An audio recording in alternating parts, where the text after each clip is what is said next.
All right, we are in the book of Joshua. Yeah. I actually think we could probably get through the book of Joshua today. Maybe. But one of the reasons why I'm not going to overly sit on the book of Joshua is because I preached on the book of Joshua. If you were here, you heard me preach for a year and a half on the book of Joshua. So you can go back online and get the and listen to all of those if you really want to dig into the book. And even then, I felt like I was going too fast. But all right. So what we're in to do, we're starting a section of in our Bibles. I call it our Bibles because it's not the Hebrew Bible. The Hebrew Bible, this is part of, is in different orders. We discussed this, but I'm following our Bible to make it easier for you guys. This is a section we call the Deuteronomic history. Deuteronomic meaning Deuteronomy. It's very closely tied to the book of Deuteronomy. His section of history would be Joshua, Judges, Samuel, and Kings.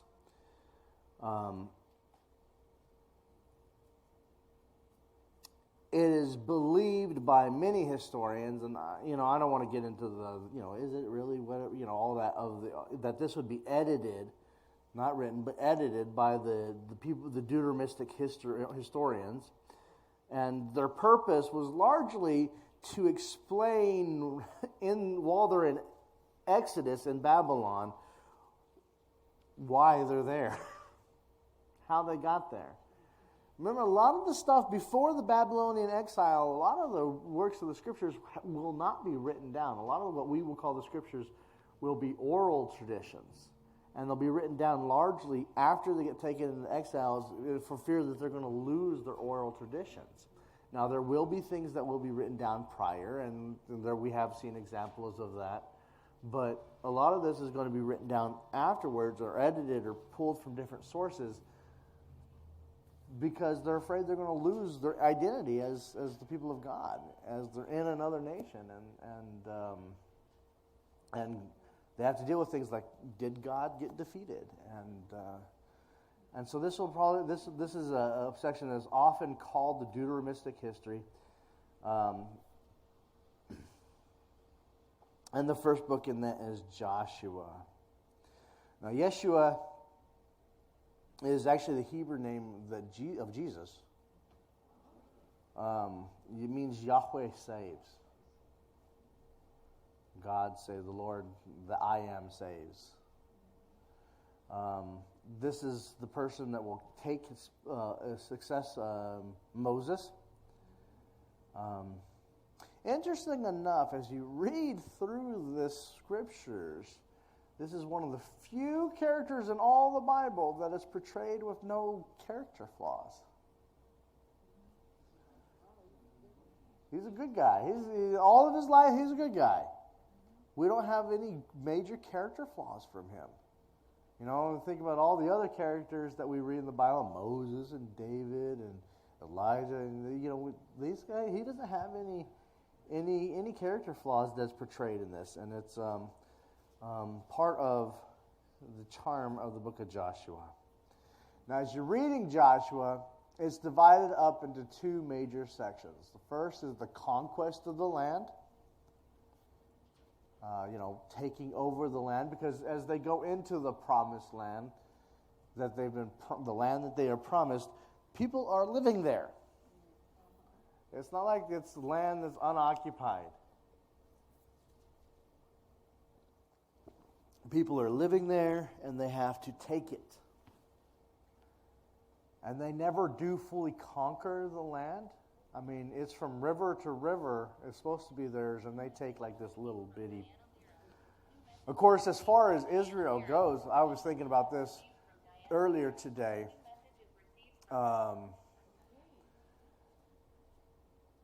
Israel, most of your Bible is based on, one family, one nation saves the world, one person saves the world.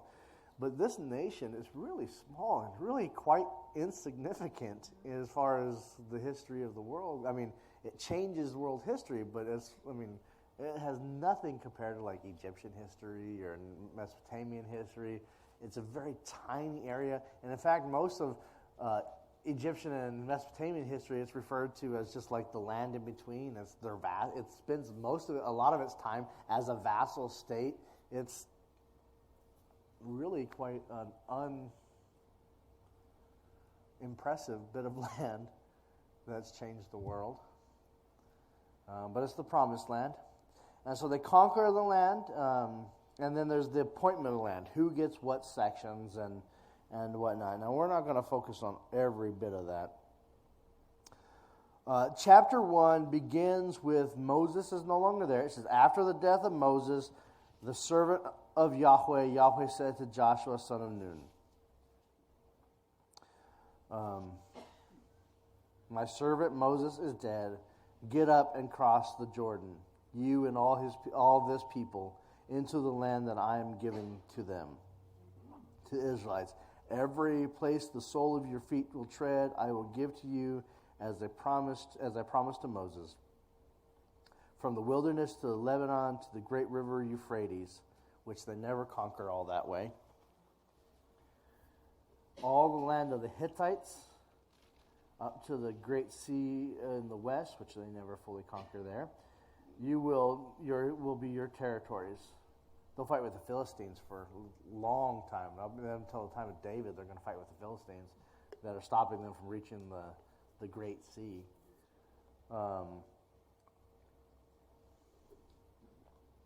No one will stand before you all the days of your life. Just as I was with Moses, so I'll be with you. I will not fail you. I will not forsake you. Be strong and courageous. For you will give this people land and inheritance that I swore the ancestors to give them. Only be strong and courageous. He actually repeats this, be strong and courageous, several times. As he tells Joshua, this is like the call. You're going to need to be strong and courageous as you're going into this land, into a war. We got to think that Joshua's entire career as leader will be in military aspects for the most part. I like verse 1:8. And it says, the scroll of law will not depart from your mouth. You will meditate on the word of God day and night, and you will be prosperous.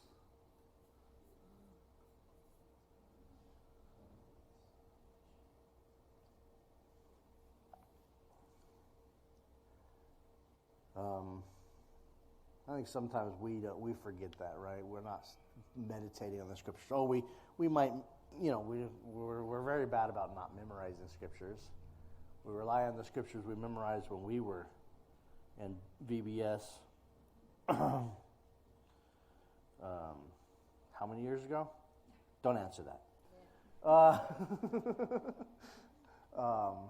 But we also, we don't think about the scripture. We don't learn, A lot of times I've met too many Christians, and I'm not saying you guys are them. I know you guys are not them.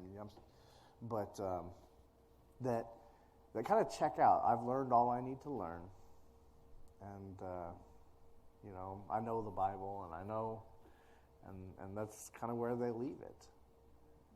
And it breaks my heart because here in this passage it says, you need to meditate on the scriptures all the time. Meditate. The word meditate there means to mutter. It's kind of that muttering it all, thinking it over all day long. You're working with the themes and ideas in the passage, and you're struggling with different ideas, and it's not just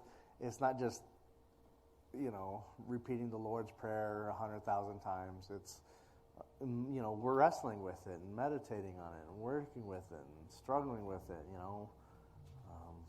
Being like Jacob, holding on to the God and hold on to the scriptures till it makes sense.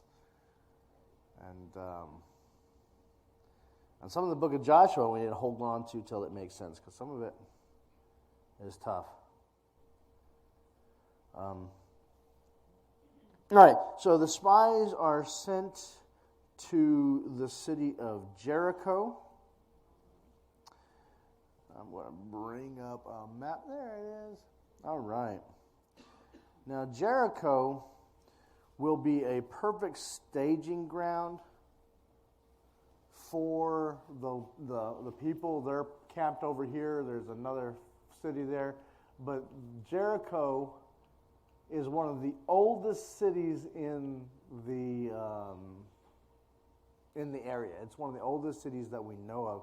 It's constantly being built over and built over because it's a city that has great fortifications, and it controls some of the trade routes that control the different areas of the land. It controls trade routes. And so we're going to see them cross over and go into Jericho. Now, if you remember the story, the two spies, they don't send 12 this time, only 2, which, 2 was enough to say yes last time, and then they had 10 that said no, so they're not taking any chances. We're just sending 2 this time.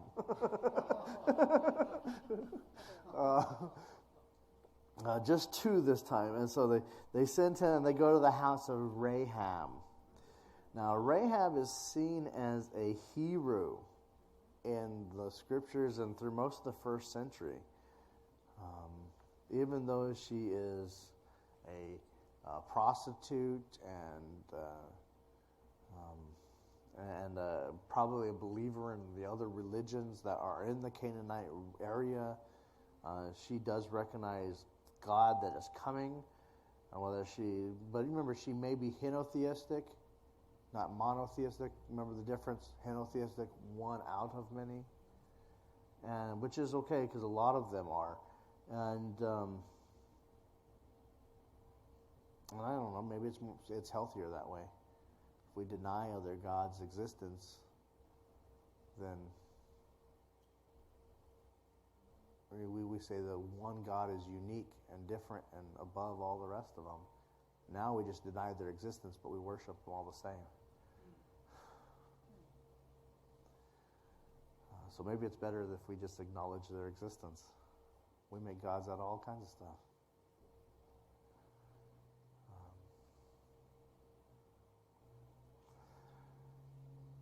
But she does hide the spies from the officials, and because of that, they will save her from the slaughter to come, and she'll become a hero in all the land. And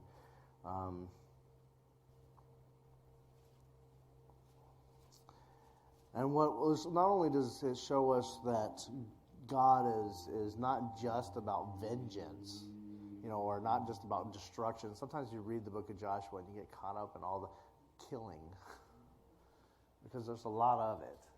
And it's easy to do, but God is also wanting, turn towards me. Not only is this giving them the land, this is also a punishment against the Canaanites who have turned away from this and worshipped other gods and behaved badly and treated badly and so when they're given the opportunity, like Rahab, she gave them the opportunity. She said, "Man, God spares her." And there are other passages in the scriptures where people that we get the feeling that people did come to God, and even though it may not, this person did and this person did, we get the sense that not everyone was destroyed. Only certain passages doesn't say that certain places were destroyed. Here we go. All right. If you're looking on this one, this is actually present day Jordan and stuff like that. If you're looking at why the river is a little different, it's because that Dead Sea keeps growing. It has no natural outlets. So back then it probably was a lot smaller. So at Shittim is where they will have their the last of the speeches in the covenant ceremony in the book of Deuteronomy. If you remember speaking about that, this is right here. They're going to cross over the Jordan into the land of Canaan. If you remember the Ark of the Covenant, what's the Ark of the Covenant? It's right. It's the box. It's the box. It represents God's seat, God's throne, God's presence in the people. And the Ark of the Covenant will go out into the river first. And then it says the people are able to cross on dry ground. And it will become, this is actually where they cross at over here outside of Gilgal, will become an important worship site. Because they'll set up 12 large stones representing the 12 tribes and how God sent them over the river. And so every time they look at these 12 stones, it wasn't, sometimes we look at things in the ancient world like Stonehenge, or they had this, it follows a solar eclipse and the calendar, and we're trying to figure out what exactly they were doing with this. And these 12 stones were just there because every time they look at it, they could tell their kids, this is what happened here. This is why we have that. And I think sometimes we need to remember that we need those kind of things too. For no other reasons than giving us opportunities to tell someone else.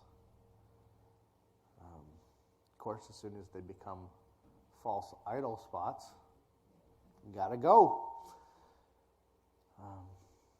But it will become an important worship site at Gilgal, but the emphasis will be on teaching. There will be 3 major military campaigns that make up the book of Joshua. They attack from the central location in Canaan. Let me go back to this map right here. So this is the central location of Canaan.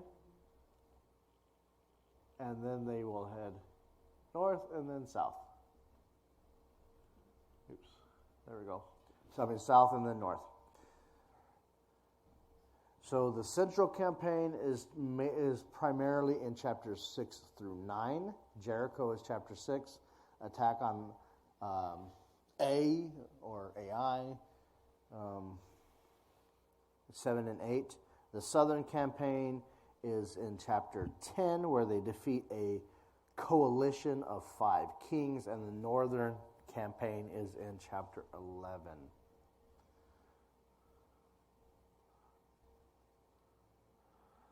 So let's look at the central campaign. Cool. I love maps, don't you?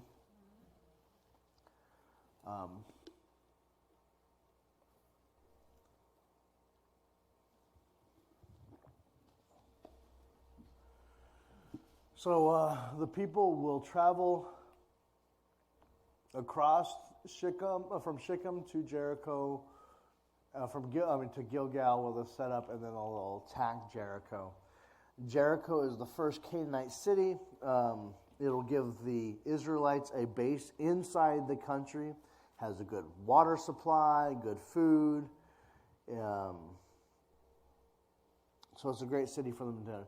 Now, most of us probably know the fun story of Jericho. God's always about, hey, let's do this in an unconventional way. Maybe we should remember that more in our churches, right? Sometimes we need to be shooken up. But he did this, for 6 days, walk around the city.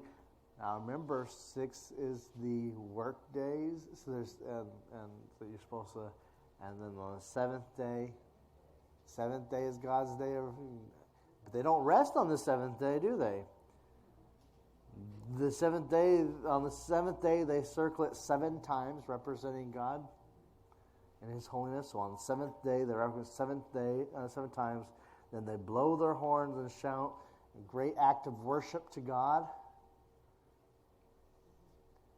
And the walls fall down. and they rush in and destroy everything except Rahab and her household.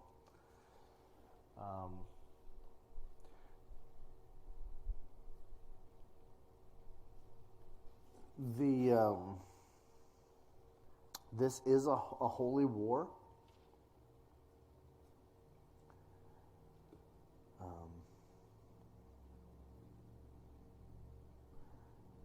Now, the purpose of destroying everyone in this city, well, part of that depends on how you view Genesis chapter 6. Remember Genesis chapter 6? Way back when we talked about the Nephilim. It has been suggested that one of the reasons why they were to destroy this area is because they were destroying the descendants of the Nephilim.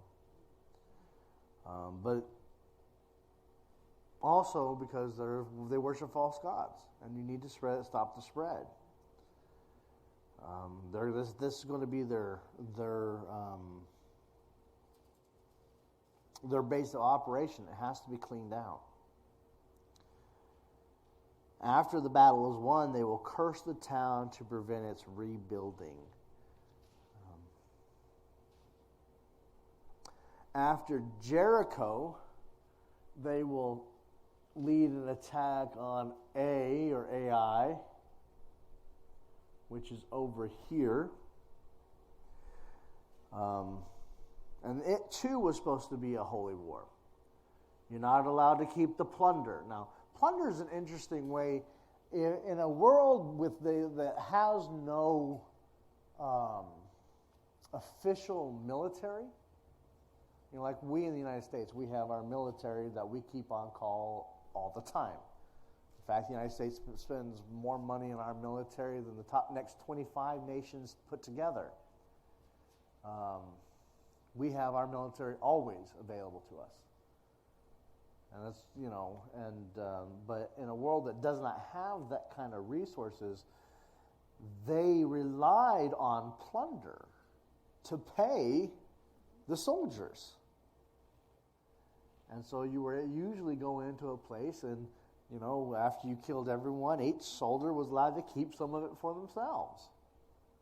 Whether that be livestock or gold or houses or land or women or whatever. So part of the plunder was yours to keep. Now, this is a holy war, so you're not allowed to keep any of that. Every bit of it is supposed to be a sacrifice to God. Now, Achan keeps some of the spoils of war. Not known to Joshua. He keeps some of the spoils of war back from Jericho. And as a result, because Achan does not listen and give it to God, when they get to Ai, they're actually driven back. God doesn't allow them to win.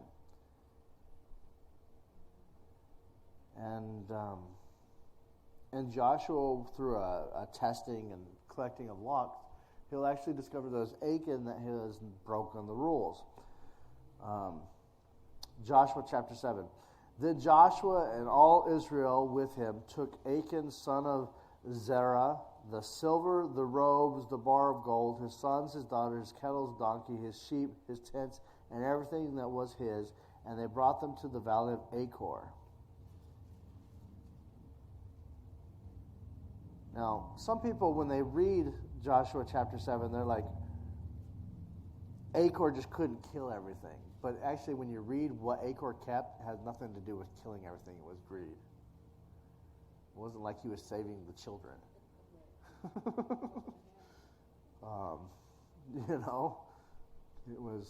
He was greedy. And Joshua said, "Why did you bring us trouble? And Yahweh will bring trouble on you this day." And all Israel stoned them with stones and burned them with fire after they stoned them with stones. Then they placed on top of him a great pile of stones that remained to this day. And Yahweh turned from his burning anger, and thus the name of the place to this day is called the Valley of Achor, which is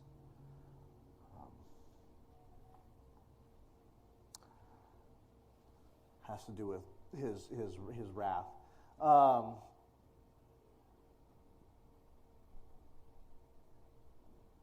Stoning is actually an interesting punishment.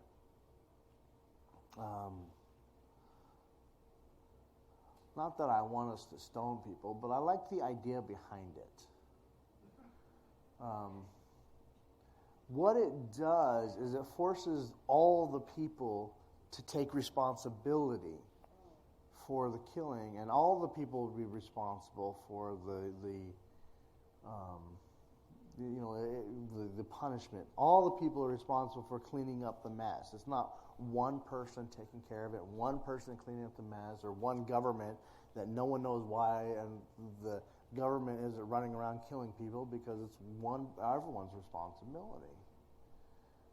And yeah, I'm not saying we should go back to stoning, but what I am saying is that I like the idea that it was, that it's everyone's responsibility. When someone messes up, it's not just one person's problem. It's all of our responsibility, and maybe if we took more responsibility like that as a nation, there'd be less issues. Because we'd be taking care of everyone would be taking care of everything else, everyone. Doesn't it though lend itself? Not if it's directed by God, but mob rule. Lend itself to mob rule. It can turn into mob rule. It can, which is the downfall. And we do see that in the scriptures, and it will be condemned. And that's why I'm not saying we need to go back to stoning. But I am saying that we need to be taking care of issues under one rule. And the idea was that God directs and everyone follows through and keeps the absolute rule. Everyone takes care of the business. Now, when everyone's not listening to God and just stoning, then it's, obviously it's wrong and has to be, and we'll see that kind of behavior, and God will always lead them to be destroyed until the faithful remnant rise up, and God will deliver the faithful remnant, and we'll see some of that, in the next book, especially the book of Judges. That's kind of the pattern we'll follow over and over and over again. Joshua chapter 9, after the attacking and sacking of Ai and conquering this area right here and dealing with the land of, and the not keeping of the holy war, there's this group of people, the Gibeonites, and they're sometimes we like to think like all of this is Canaanites. They are Canaanites, but all of them are separate individual people as well, with individual groups of people inside the land. So the Gibeonites are Canaanites, but the Gibeonites are not Jebusites, which are Canaanites.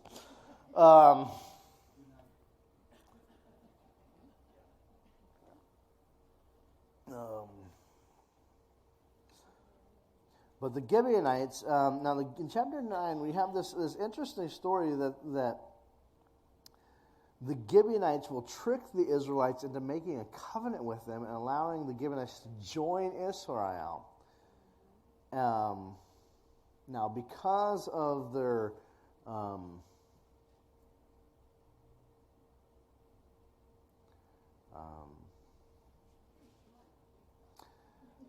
trickery, I guess it is, they didn't actually convert to being a follower of Jesus. They just trick them. And you're going to see they're going to become the servants of Israel. A lesser class, I guess you could say. Now, as they've conquered and like I said, I'm not going to spend forever on each chapter.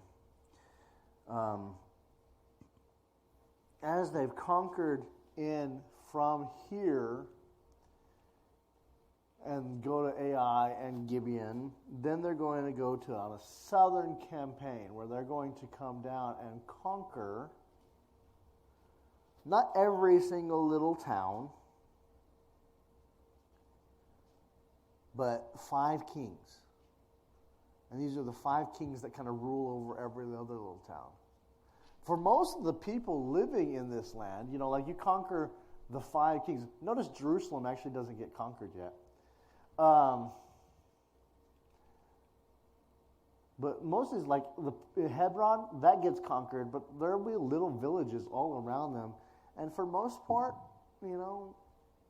one king is as good as another king. What do they care? And they don't, they don't, God doesn't like destroy every little village and stuff like that. And not all these battles are holy war, and some of them that are called, they destroyed everything is obviously hyperbole. We'll see that later on. Hyperbole is exaggeration language. I could eat a horse. You could eat horse meat maybe, but eating a whole horse would do a number on your colon.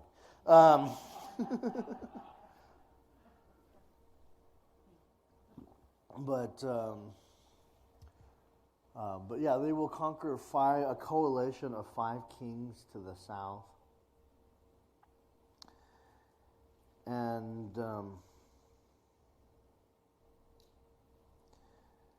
then after they conquer these 5 kings, they head north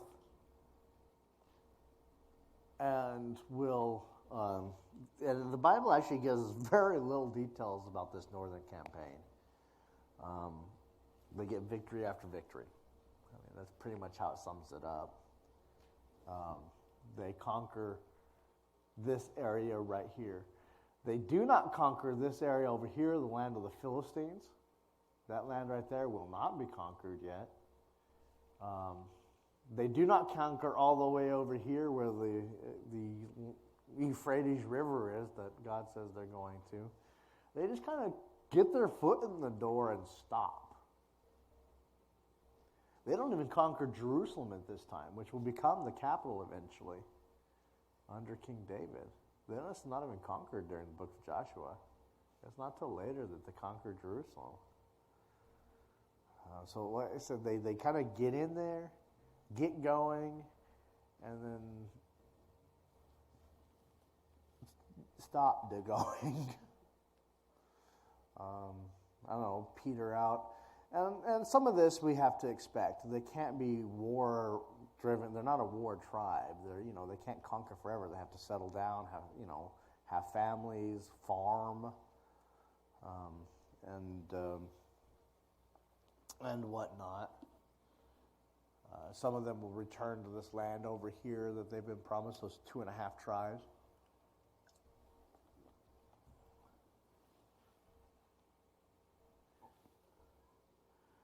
Chapter 12 recounts the victories of Moses and Joshua. And it kind of emphasizes that success is based on dependence of God and obedience to God. Follow God and be blessed. Reject God and be cursed. That's kind of the same thing we've seen since the book of Genesis. Follow God and be blessed. Reject God and be cursed.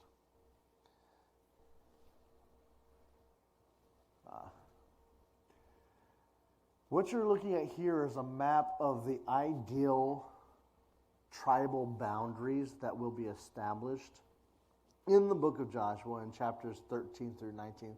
We're not going to go through each one of those. They kind of this marker and that marker and from here to here and so we're but if you want a better view, you can actually type this up online and they'll give you a map of very easily. Or you can go watch the slides that will be posted online as soon as class is over. Our meeting's over. But we have the tribal boundaries. Notice Gad, Reuben, and East Manasseh, and there's West Manasseh, are on the east side of the river. They were the ones promised to be on the eastern side of the river, and those to the west are in the land of Israel. Ephraim and Dan and Reuben and Judah, eventually, well, they're going to be divided. They're going to come together as one major, as two major groups. But at this time, the tribes are kind of more like a loose confederation. Each tribe kind of does what each tribe wants to do, and they sometimes get together to fight together. But they might as well fight each other just as much as they fight with anyone else. Which might be why they don't actually conquer the land fully. We're not told why they don't go further on, other than we assume they didn't listen to God.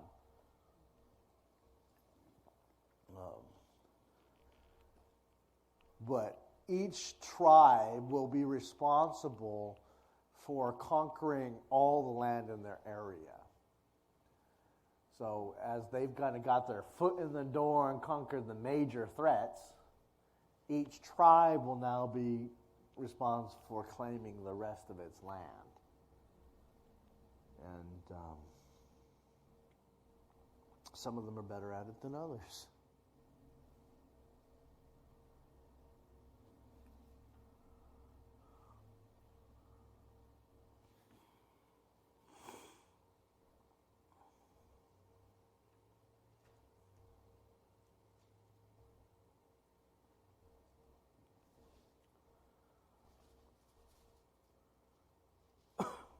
Excuse me.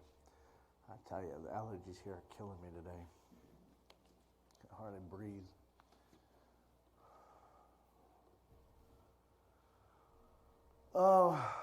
This map is a little confusing.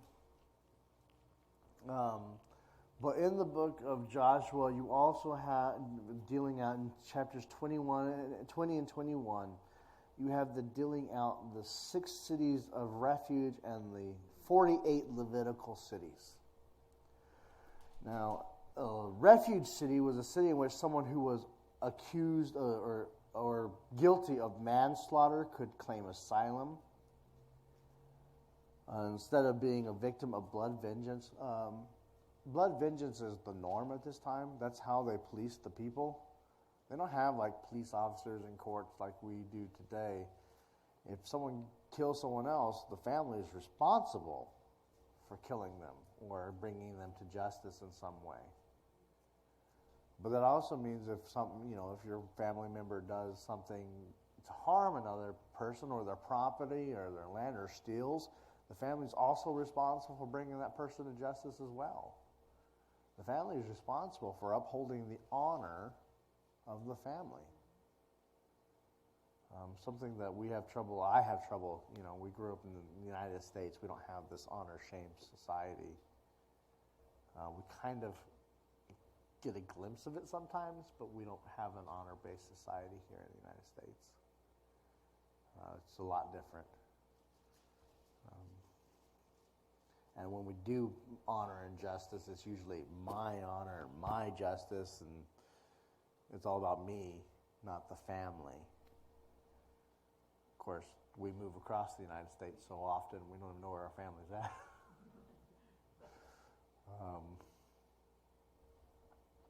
But blood vengeance was normal, and some way where you could actually allow them to get to one of these centers or take them to one of these 6 cities of refuge. They're the ones with the crosses on them in this map. There's one right there. Hebron's one. Anyways, there's 6 in the Ramoth Gauntlet. So they're kind of spread out along the areas.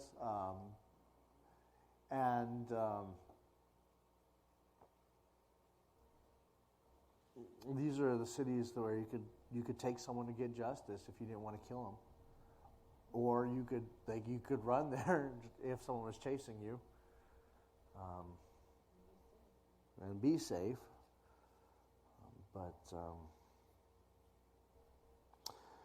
But the Levitical cities are cities that are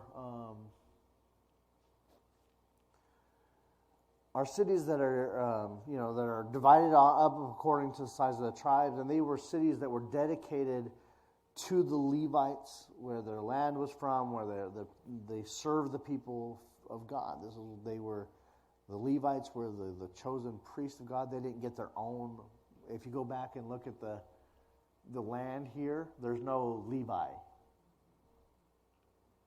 They get divided up all over the place. So that, and they will serve God from inside the different tribes and serve the people.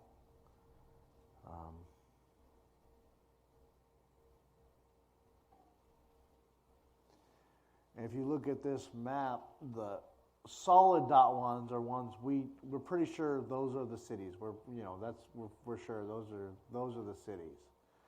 The circle ones are the ones that we don't know exactly where. We think it's in that area where the city is. There's a lot of unknowns up there, isn't there? There's just a lot still left we have yet to discover. We know about where they're at because of what the Bible tells us is, this city was at and this city was at, but we don't know a lot of things. And we're discovering all the time something new.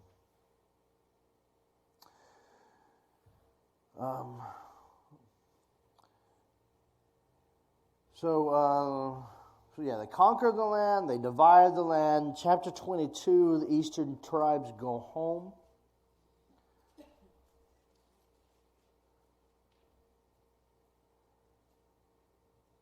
Chapter 23, Joshua gives his farewell speech because, all the conquering's done. Now he's time for him to stop being. And guess what the crux of his speech is? Obey God and be blessed. Reject God and be cursed. The same ordeal. It's kind of throughout the whole book of Joshua and the rest of all the way from this book of Genesis. Obey God. Keep up the commandments. Now, Joshua, interestingly enough, does not name a successor here. This is where he does not have a successor. There's a lot to be said in that, because the very next chapter, and there, rose up a generation that knew not the Lord. A lot to be said in that.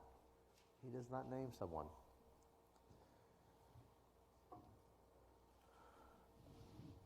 Always train someone to replace you. Chapter 24 is a covenant ceremony at Shechem, in which they renew the covenant with God. And it has one of the most famous passages in the book of Joshua. But if it's bad in your eyes to serve Yahweh, choose for yourself today who you want to serve, whether it is the gods of your ancestors served beyond the river, or the gods of the Amorites, whose land you are living. But as for me and my household, we will serve Yahweh. Yes, I used the Hebrew words there. Serve the Lord.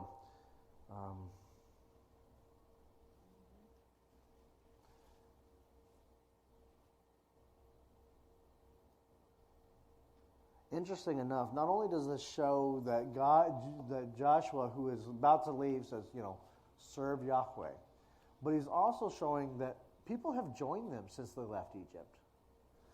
I mean, look, choose for yourself who you want to serve, whether it is the gods of your ancestors. Well, what gods of your ancestors did the Israelites serve? They served Yahweh. So it had to have been other people joining them. That are the Canaanites that are still there, people that they've picked up along the way. People have been joining them along the trip. It hasn't been all just, okay, you're not one of us, let's kill you. This is almost evangelistic in nature as we speak of this. Actually, I would say it is evangelistic in nature. As they've moved, God has drawn others to him. And so Joshua is saying here,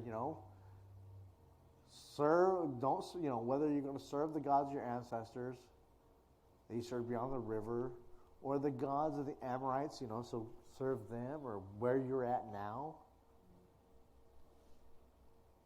but as for my household, and my household, we often think, well, me and, my 3 kids, and which it does mean that, but Joshua is probably speaking on a larger scale. If you're going to be part of the Israelites, you're going to have to serve God. Me and my household, me and my descendants, me and my kin are going to serve Yahweh. And so I don't know exactly how much he had in mind when he said that, but it could encompass a very large group of people.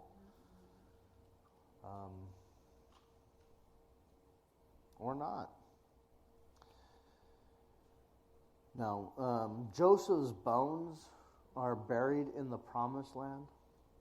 If you remember Joseph from Genesis, where he was the one that saved them from they've carried his bones with them all this time from Egypt. And as they settle down, they will bury his down, and as they settle the land, they're going to be tempted to adopt the Canaanite religious practices. Israel won a king. Everyone else has a king, so what if I'm a king? And there's the temptation to be like everyone else. I want this to be our last slide. As we've kind of talked about Joshua as a whole, this is one of those guys that we're going to run into over and over again. So,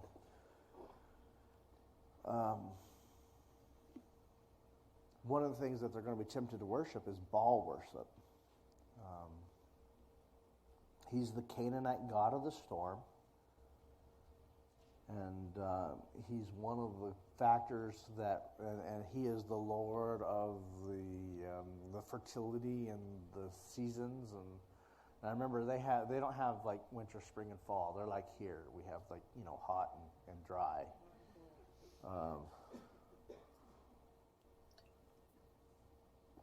But in the Canaanite world, Baal and Anat. Anat, if you read your scriptures and you see Asherah, that's Anat's name in the Hebrew. They're brothers and sisters, but also lovers, because the gods are always like that in most religions. Christianity has one of the few religions, not the only one, but the few religions where God is singular and multiple, but there's no female aspect. There's no lover aspect, sexual partner. Most religions have a sexual partner with one, and actually, later on, you'll read about it in the book of Isaiah, they'll assign a queen of the heavens. This Asherah becomes the queen of the heavens, and they kind of combine Baal and God and Yahweh into one character, and say that she's the queen of the heavens because God's got to have a mate, because they're just like everyone else. But Baal will be killed every year. He's killed by his enemy Mot, who's also known as El, the god of death.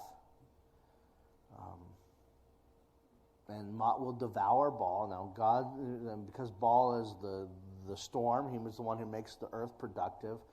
His death causes the vegetation to dry up and leads to the dry season. So every year they go through this cycle of this Canaanite cycle. Now Anat or Asherah will go looking for Baal, and when Mot brags that he killed Baal, Anat kills Mot and chops him up and makes meat of him and scatters his bits of flesh for the birds to eat.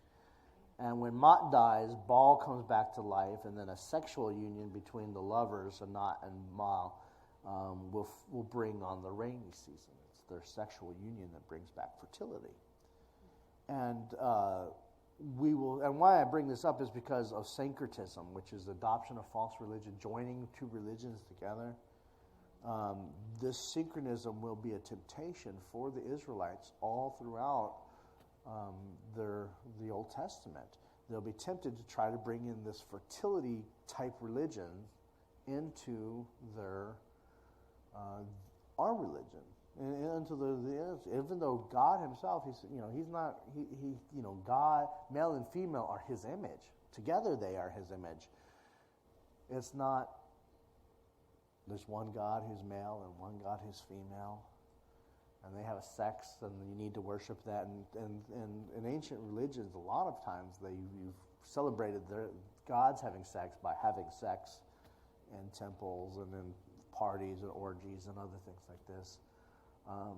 But it will be a temptation and a struggle for the Israelites to be like everyone else. And so you're going to see this same behavior pop up over and over and over again as they're going to have sex and in inappropriate places in inappropriate ways, and it'll carry on throughout it. Yeah. Isn't that one of the reasons the way the Canaanites were doing all this sexual stuff and that God wanted them destroyed? Yes, it was one of the reasons God wanted them destroyed, is because they are doing all these sexual practices that are inappropriate and not part of the worship of Yahweh. And knew, and God knew, that if you let them live, these, these sexual practices, sex sells. It's going to incorporate. We know that sex sells. The United States is one of the leader in child pornography, pornography,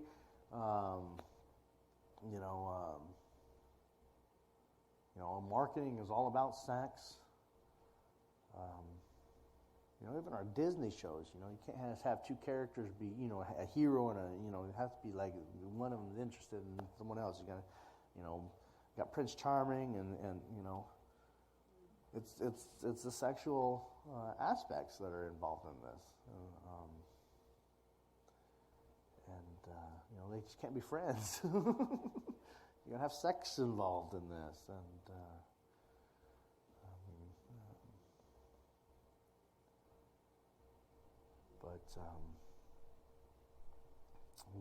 So this is going to be a trend. And that's why I bring up this ball. As we end Joshua, Joshua is going to be really the one who calls them out, says, worship Yahweh. We're going to worship Yahweh. And of course the people say, yes, we're going to worship Yahweh. But then how quickly do they start worshiping the gods of their ancestors or the gods of the Amorites and not Yahweh? Or start joining the religions together? Because it's easier just to say, well, we're like everyone else. Our religion is just like everyone else. And we'll see that a lot throughout history, including Christianity that we know today, as we've joined religion, our religious practices with other religions, because it makes it easier.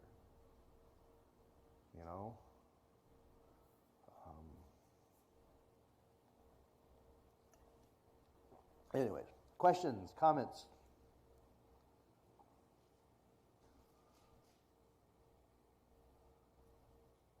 All right. Well, why don't we close in prayer, and we'll be done for the day. And we'll be on Joshua next week, and we're probably going to be 2 weeks in Joshua.